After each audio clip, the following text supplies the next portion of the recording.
how to get a refund on Amazon if the item has not been received. What you have to do is open up your profile and click on returns and orders here and find the order which you want to request a refund for, the one that you have not received.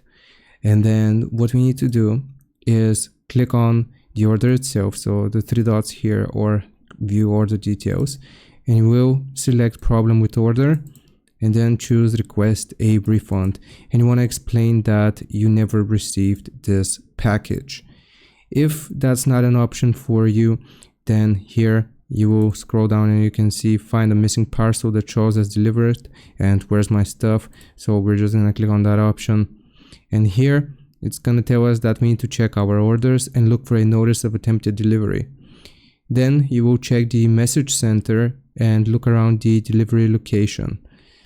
You can also ask your household and neighbors if a package was delivered, and the last thing that you can do is contact the carrier directly. So you will have a carrier number in your orders, and you can contact them directly and ask if your package was indeed delivered and if somebody else took your package.